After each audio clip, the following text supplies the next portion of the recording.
Hello, everybody.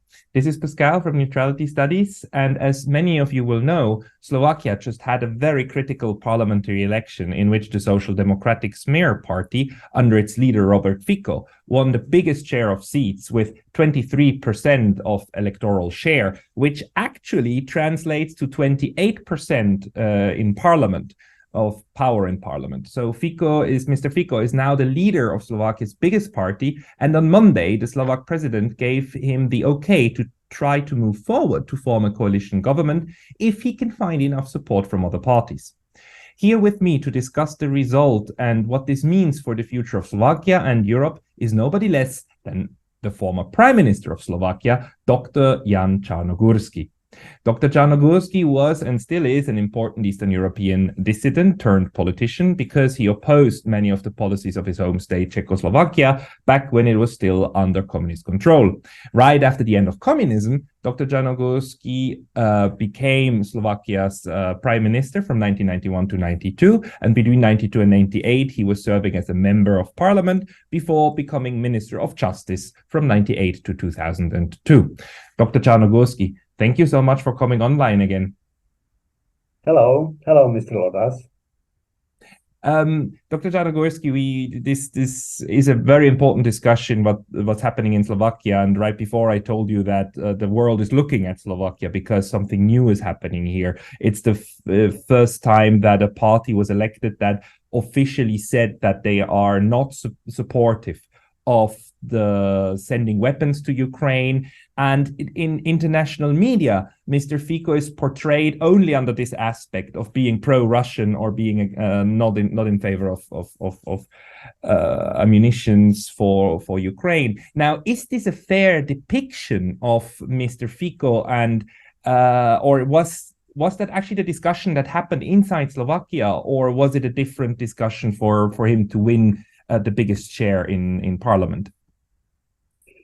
I must say that inside of Slovakia, it didn't happen to anything very dramatic, because first, Slovakia was, Mr. Fico has been already twice Prime Minister of Slovakia, and he lost his position as Prime Minister as a result of not very clear media campaign of mainstream media in 2018, and yes, and after, especially the last government of Slovakia, governments, because they were three, were not successful. That's say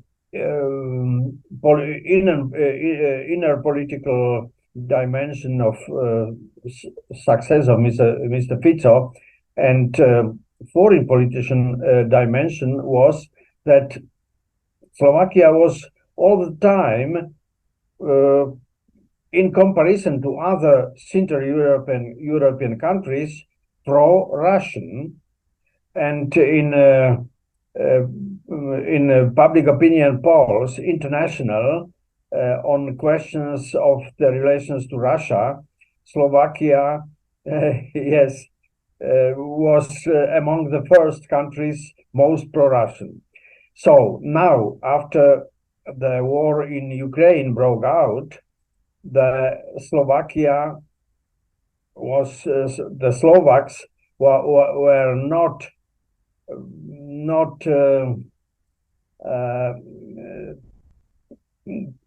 for supporting the deliveries of weapons to Ukraine, especially of Slovak weapons, because Slovakia delivered to Ukraine MiG-29 military planes and some anti-rock missiles and planes, yes, equipment. So and Mr. Fico openly told that if he would take the government, he would stop the deliveries of Slovak weapons to Ukraine. He didn't tell that he would stop even deliveries of weapons through Slovak territory to Ukraine. Probably he could do it. And second, he is in quite good relations with Viktor Orban of Hungary, Prime Minister of Hungary. So it is quite probably that if Mr.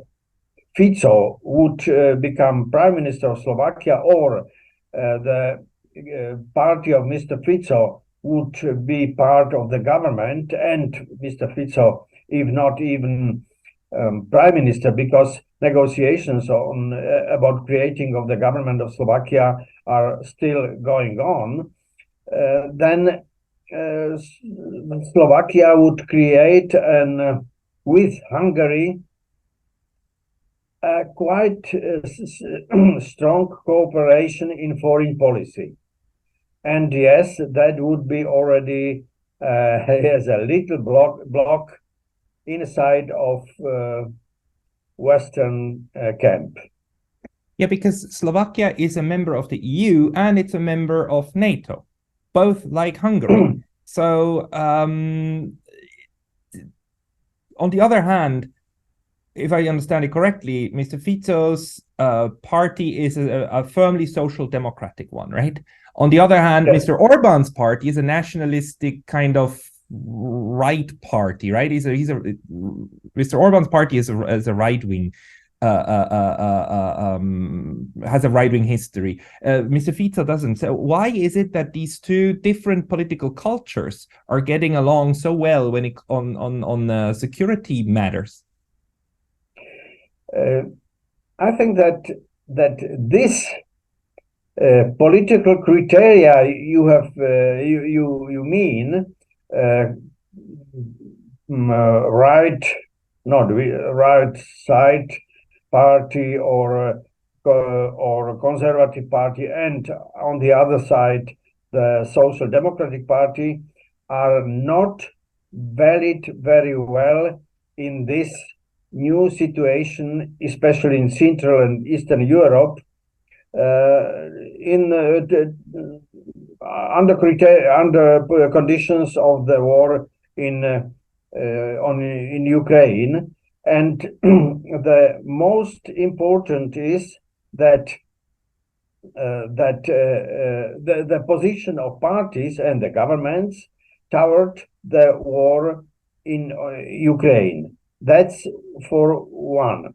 For second, the second largest or most successful party in elections, this Progressive Slovakia party of Mr. 𝗔𝗂𝘁𝘂𝘁𝘆, is a progressive and very hard liberal party supporting this gender policy of from the West, LGBT policy, etc. That is very, very unpopular in Slovakia. So Slovaks did not vote according to division, social democratic and conservative. On the other hand, say normal Slovaks even do not understand the division between these two terms, social democratic and conservative, but they voted according to this criteria I have meant. And another analyst on here on YouTube pointed out that the Social Democratic Party on Mr. Fico are classic social democrats of the types of Olof Palme and so on, who are actually still trying to represent the working class and who are very much engaged in trying to represent also the countryside and so on, which is something that the Social Democrats in Germany or also in Switzerland to large parts have given up, and other Social Democrats in Europe. Is that a fair assessment? Yes, it is playing some role, but not very decisive. And in comparison to terms I've mentioned before, not, I repeat, not very decisive. Of course, the Mr. Fico's party is more social than conservative parties, but you know, both parties, on the one hand, say socialist, on the other hand, conservative, must respect the, say, results of economic development of Slovakia and economic data of Slovak economy, and then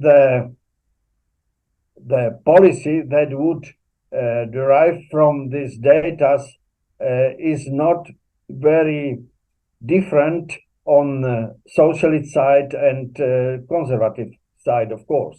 Or let's say in Slovakia or in former Eastern European countries is even less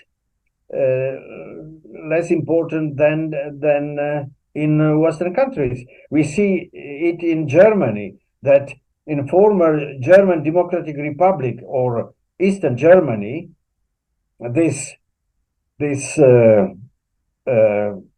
say pro-Russian parties, it is not very exact, but I would use this term. These pro-Russian parties are more successful than in western part of Germany, and this part, as for example, as alternative for Germany, in Germany, in other issues is yes, more conservative than CDU in Germany. Yes. And I think it's also important to point out that pro-Russian is a very Western framing of what these parties are doing, because they're not necessarily in support of what Russia is doing in Ukraine, but they are against sending more weapons. They are against pushing Ukraine further and further into the bayonets of the Russians, and are in favor of trying to find a diplomatic solution. Is that also the case for Mr. Fico? Is he also speaking up for trying to push the Ukraine and Russia into negotiations instead of pushing them toward more belligerency? Yes. The almost main slogan of Mr. Fico for foreign policy was, "We wish peace in Ukraine, and we would support all solutions that lead to faster peace in Ukraine."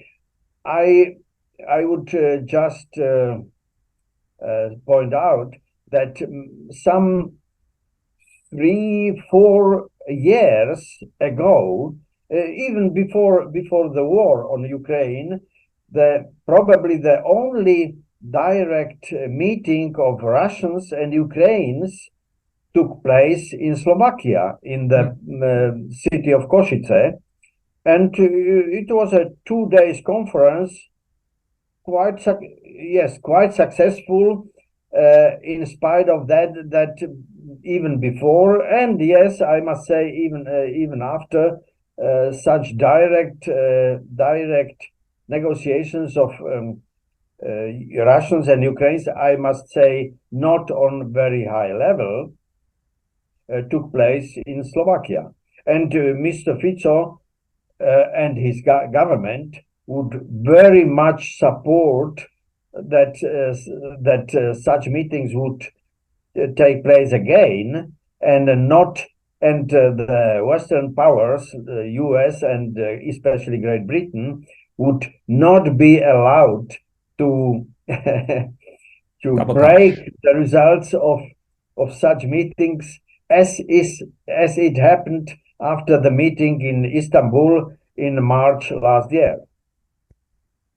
So is this a popular opinion in Slovakia, what you're telling me here, that, you know, a big part of the blame for the war as it is now is also with the West, which sabotaged the peace negotiations in March 2022? Is that a popular view? Because this view in other parts of Europe is very much a minority and very much regarded as pro-Russian propaganda. How about in Slovakia? How many people would view the conflict as you're viewing it?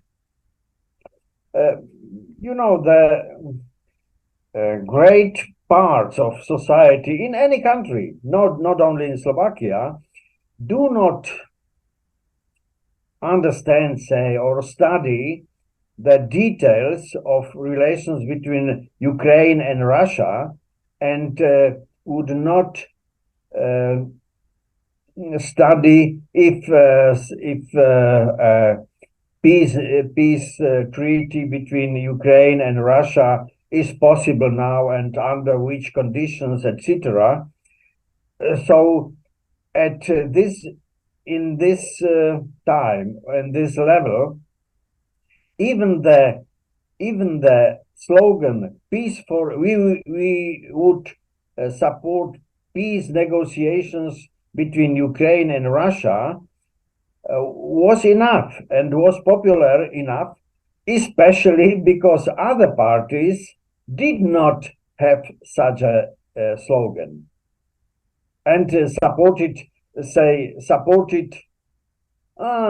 Western Brussels politics of winning victory for Ukraine over Russia. One of the things that's interesting about Slovakia is that it was, of course, part of Czechoslovakia, which was, like Poland, part of the Eastern Bloc of countries. It was on the tight Visegrad group, but during communist times, it was under tight control, right? It was one of the satellites from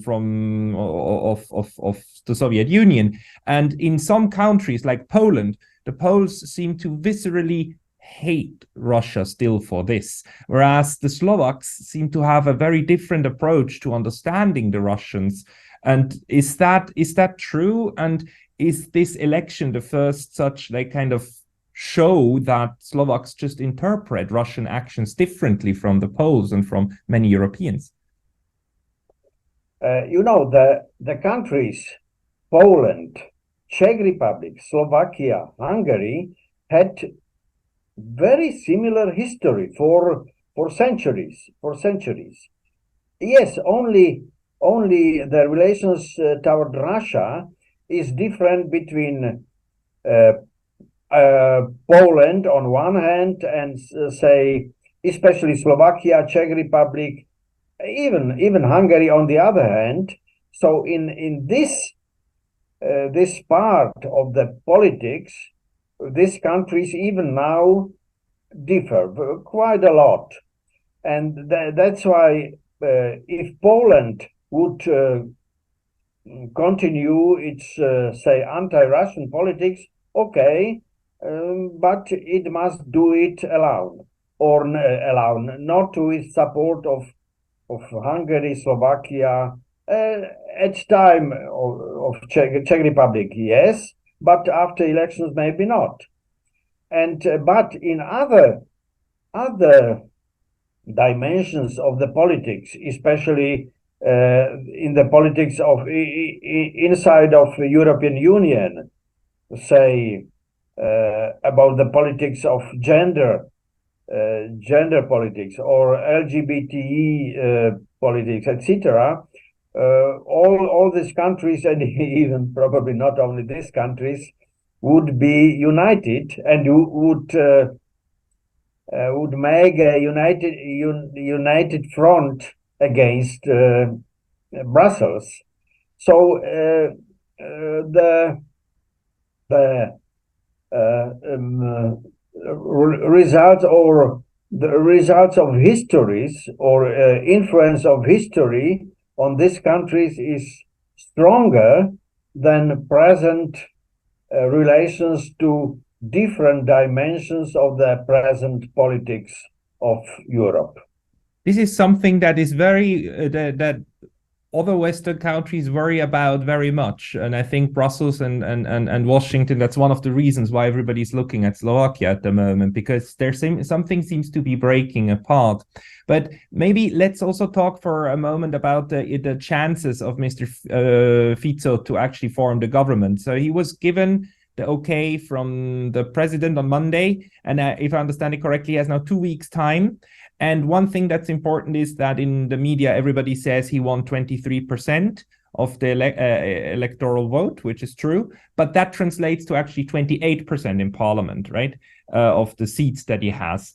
And there's one more very clear party, the former part of the Social Democrats, that might agree to form a government. And then you would need one more party to join. What do you think is the most likely outcome of these coalition talks that are going on right now? Because of the, say, pressure of the Western countries, especially United States, Brussels, etc., on the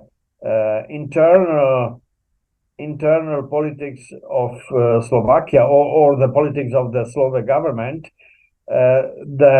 this pressure would prefer, of course, if Mr. Fico would not succeed in creating the government inside of this till 15th of October, and then Mr. 𝗔𝗂𝘁𝘂𝘁𝘁, this progressivist liberal party would have the turn, but Mr. Fico, at least till now, is a little bit has more chances that he would be successful, because the third most successful party in the elections, the party Hlas or Sound of Mr. Pellegrini, is practically party that has split from Mr. Fico's party, and is ideologically, politically quite close to party of Mr. Fico.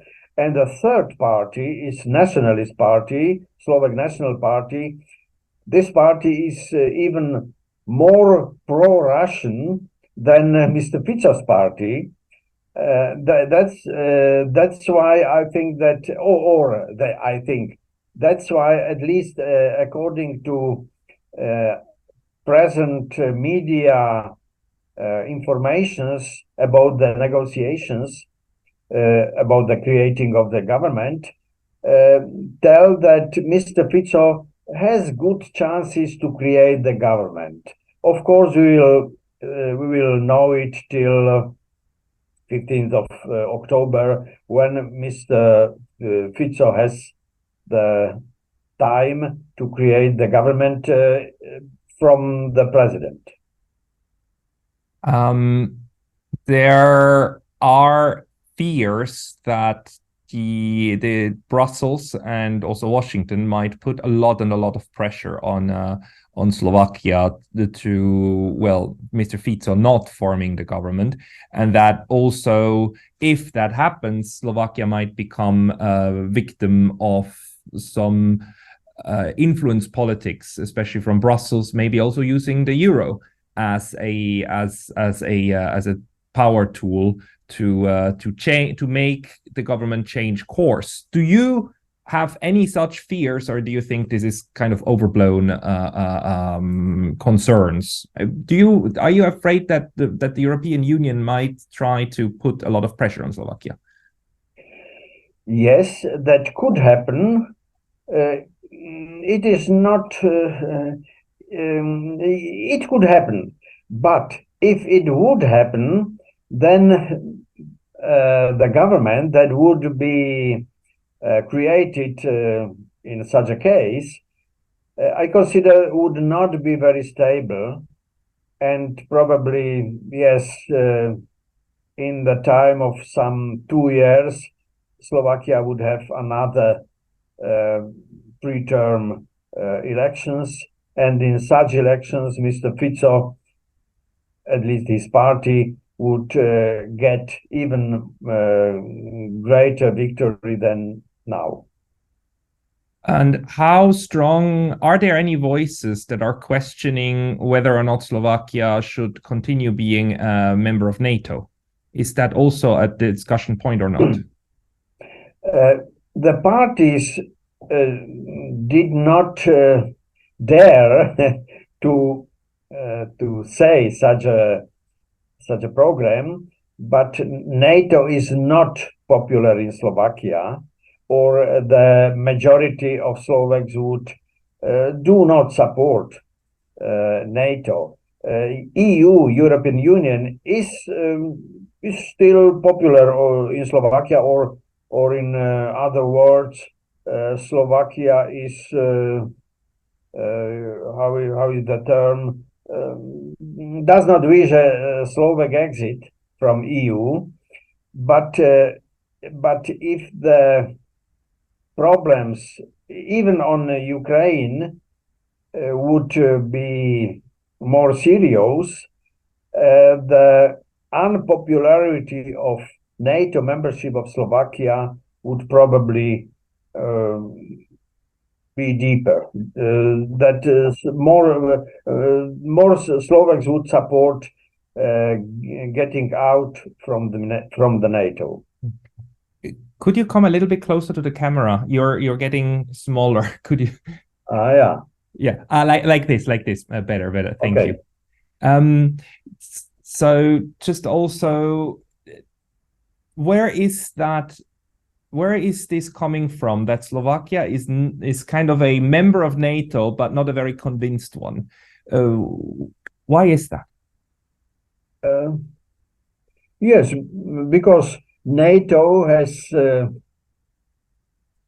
brought Slovak soldiers to some 3, 4 or more foreign missions of NATO in Iraq, in Afghanistan, that were not our wars, and Slovaks did not support it. And it was later.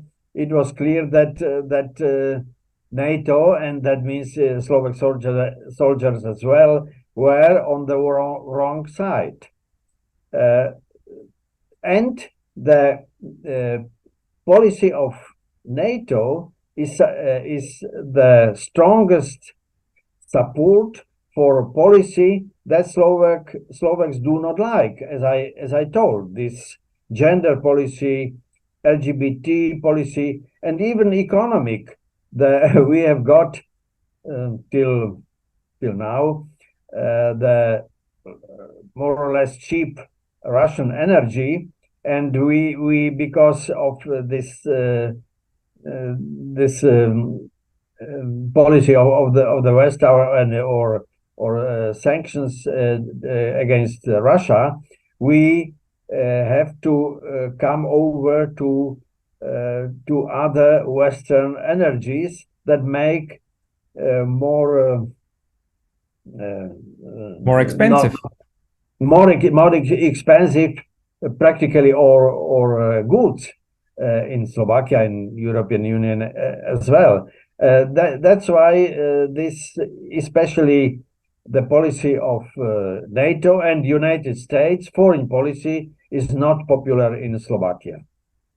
That is very, very interesting, because what you're saying here is a completely different tune from what we usually hear from Berlin and also even from Paris, although the French have been more independent-minded when it comes to NATO. But what you're saying is that also in Eastern Europe, or in Central Europe, in the new members of NATO, there is a growing resentment towards this kind of imposition of Western values, which then often lead to Western intervention, which later on we find out were horrible and were wrong.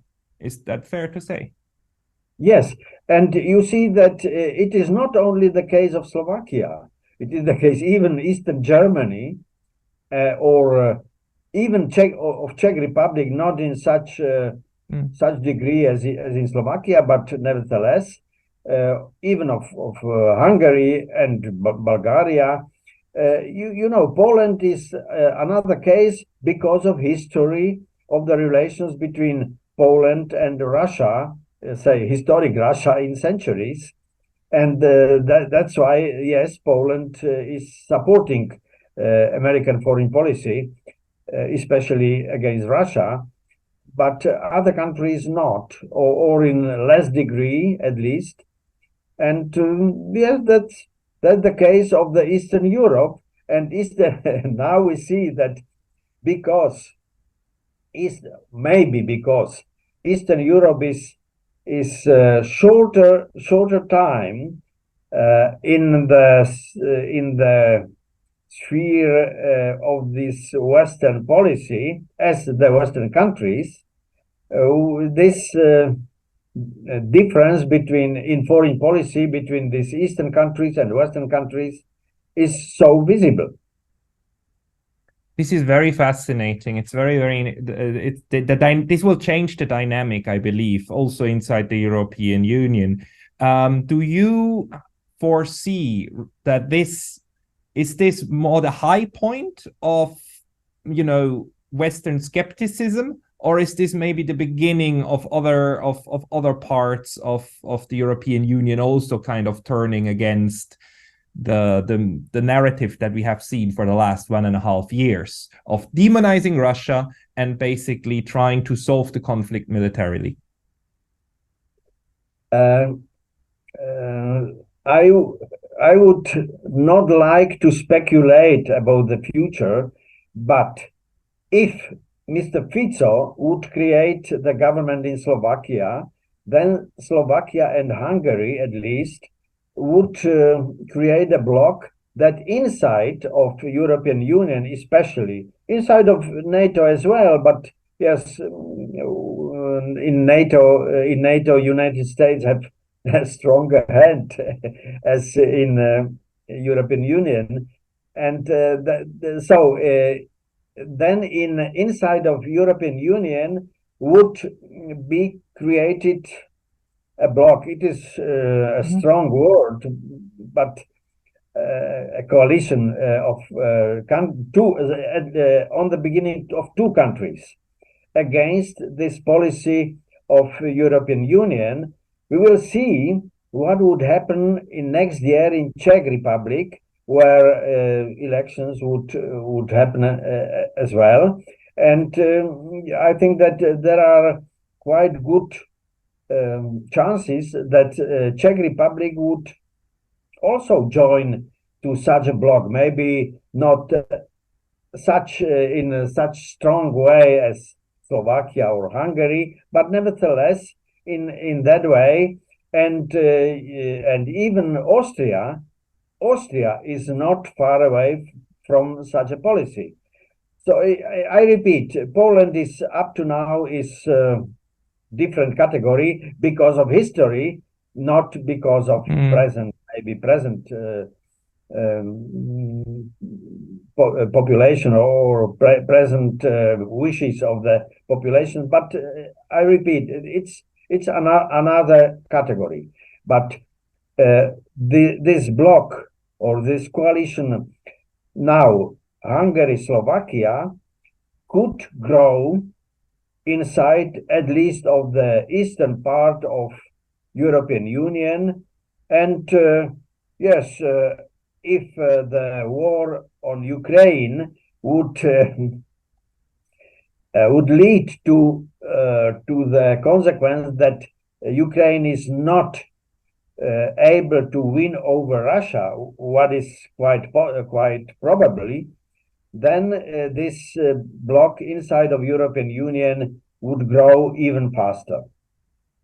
Yeah, and it's very interesting, you know, is if Slovakia and Hungary joined forces, it would also dent this Western idea that Viktor Orban is a kind of an autocrat, and only autocratic countries work against the interest of the West. Because this is obviously a wonderful, democratically elected and very clean kind of victory for in a multi-party parliamentary system. One more thing that I wonder is how you see then the dynamic change or develop inside NATO, because in NATO we also have Turkey, and Turkey has been very, very skeptical toward like membership of Finland and Sweden in the alliance. So if Slovakia inside NATO joins Turkey and Hungary, do you think it will impact NATO's strategy toward Russia? Especially Slovakia would probably in the beginning not join any dramatic steps against Russia. Probably Hungary, probably as well. And yes, Austria is doing it. It's a neutral country. It's not participating on steps against Russia. So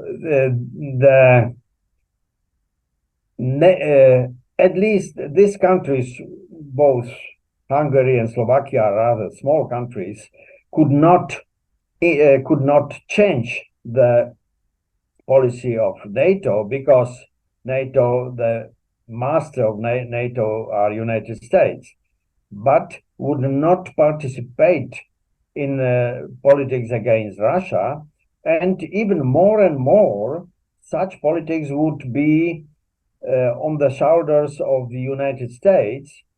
And then, yes, it would be, say, the role of the American maybe Republican Party, what it would do against or for changing the policy of the United States against Russia, or the time of influencing of NATO would be longer, because it would need more countries inside of NATO that would not support at least present policy of US against Russia. Dr. Carnogursky, that was a very interesting insights. I thank you very much for taking the time today. Thank you very much.